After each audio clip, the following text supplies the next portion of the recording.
फिलहाल आपको सीधा लिए चलते हैं लखनऊ से, जहां संविधान दिवस तथा अधिवक्ता कल्याणार्थ कार्यक्रम मुख्यमंत्री योगी आदित्यनाथ कार्यक्रम तो जो मूल में संबोधित कर रहे हैं। जब भारत के संविधान, भारत के गणतंत्र के शताब्दी वर्ष था, उस वर्ष हमें संसद की ओर से उसकी मूल प्रति उपलब्ध कराई गई थी और उस मूल प्रति को देख करके लगता था कि वास्तव में भारत के संविधान निर्माता कितने दूरदर्शी थे कि उन्होंने भारत की सभी भावनाओं को कहीं पर लिपि के माध्यम से और कहीं पर चित्रों के माध्यम से संविधान में उकेरने का पूरा प्रयास किया और उसमें सफल भी रहे। अगर कहा जाए कि भारत की मूल प्रति ही भारत की आत्मा भी है, इसमें कोई संदेह किसी को नहीं होना चाहिए। और बाबा साहब भीमराव अंबेडकर की इस स्मृति को जीवंत बनाए रखने के लिए प्रधानमंत्री मोदी जी ने जब बाबा साहब भीमराव अंबेडकर के नाम पर उनकी स्मृति को बनाए रखने के लिए अंबेडकर स्मारक की आधारशिला के अवसर पर 19 नवंबर 2015 को मुंबई में प्रधानमंत्री जी ने इस बात की घोषणा की थी कि 26 नवंबर की तिथि भारत के संविधान दिवस के रूप में मनाए जाने की आवश्यकता है। और उसके उपरांत हम सब जानते हैं कि बाबा साहब भीमराव अंबेडकर की 125वीं जयंती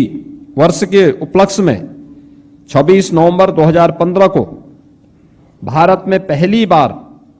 संविधान दिवस के आयोजन को पूरी भव्यता के साथ मनाया गया था और तब से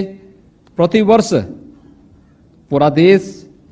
इस संविधान दिवस के साथ जुड़ करके भारत के संविधान के प्रति अपनी प्रतिबद्धताओं को और अपने संकल्पों को जोड़ने का कार्य करता है। भाइयों बहनों, हम सब इस बारे में देखते हैं आज जो यहां पर महत्वपूर्ण उद्बोधन हम सबको प्राप्त हुआ है आदरणीय प्रधानमंत्री जी का, आदरणीय उपराष्ट्रपति जी और आदरणीय राष्ट्रपति जी का, उसने उन सभी भावनाओं का ही प्रतिनिधित्व किया है जो भारत के संविधान की मूल भावना है। और भारत के संविधान की उन मूल भावना का प्रतिनिधित्व मुझे लगता है या किसी व्यक्ति, किसी जाति, किसी मत, किसी मजहब, किसी क्षेत्र और भाषा के दायरे में कैद करके नहीं, बल्कि पूरे भारत के प्रत्येक नागरिक का यह दायित्व बनता है। क्योंकि भारत के संविधान का वास्तविक संरक्षक अगर किसी को माना गया है तो अब भारत के नागरिक को माना गया है, भारत के नागरिकों को माना गया है, भारत की जनता को माना गया है। और इसलिए जनता के प्रति जवाबदेही ये भारत के संविधान के द्वारा इस बात के प्रति हम सबको आग्रही बनाया गया है। और इन्हीं सब भावनाओं का प्रतिनिधित्व आज के उद्बोधन के माध्यम से भी हम सबको प्राप्त हुआ है। और इसमें हम सबको, जिसमें हम सब इस बारे में देखते हैं कि कैसे इस पूरी भावनाओं को उकेरने का प्रयास हुआ है। और भारत के संविधान ने भी, क्योंकि जब भारत 1947 के पहले जब भारत की आजादी की बात एक निष्कर्ष की ओर पहुंच रही थी तो इस देश के अंदर बहुत सारे लोग थे। कुछ लोग, एक बड़ा तबका था जो भारत को भारत के रूप में रखने के लिए पूरी दृढ़ प्रतिज्ञ भाव के साथ कार्य कर रहे थे। लेकिन कुछ लोग ऐसे भी थे जो अंग्रेजों के पिट्ठू बन करके भारत को एक नहीं रखना चाहते थे। उन्होंने भारत को अलग अलग राष्ट्रीयताओं के समूह के रूप में भी दिखाने का प्रयास किया था और उस समय उसके अनुरूप षड्यंत्र भी करने के प्रयास किए थे। अंग्रेज अपनी कुटिल चाल चल रहे थे, देश तोड़क ताकतें अपनी चालें चल रहे थे। लेकिन एक बड़ा तबका भारत का ऐसा था कि जो भारत को एक भारत के रूप में रखने के लिए पूरी दृढ़ प्रतिज्ञ भाव के साथ कार्य कर रहे थे। और सरदार वल्लभ भाई पटेल जब भारत स्वतंत्र भारत के प्रथम गृह मंत्री के रूप में उन्हें यह दायित्व दिया गया तो उन्होंने देशी रियासतों को एक साथ जोड़ करके भारत को वर्तमान का जो स्वरूप दिया, ये हम सबके सामने है।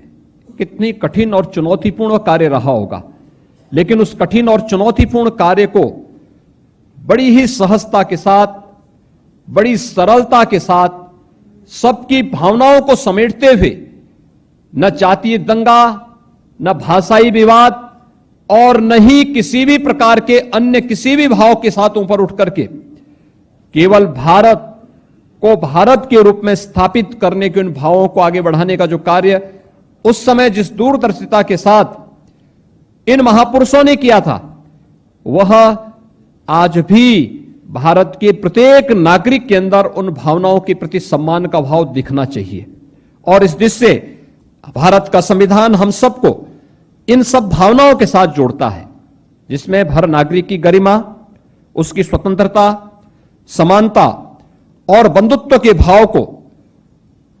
एक साथ जोड़ने के लिए निरंतर हमें प्रेरित करता है। हम सब जानते हैं कि भारत के संविधान के निर्माण के लिए जो पहली जो बैठक होती है, वह बैठक पहले अधिवेशन के रूप में 9 दिसंबर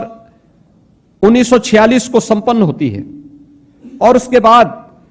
जो अलग अलग समितियां गठित हुई हैं, उन समितियों के बाद बाबा साहब भीमराव अंबेडकर को प्रारूप समिति के अध्यक्ष बनाने के बाद भारत का वर्तमान संविधान एक स्वरूप लेता है। और मैं तो मानता हूं कि जैसे हम अपने घर में अपने पवित्र धार्मिक ग्रंथों को रखते हैं, भारत के संविधान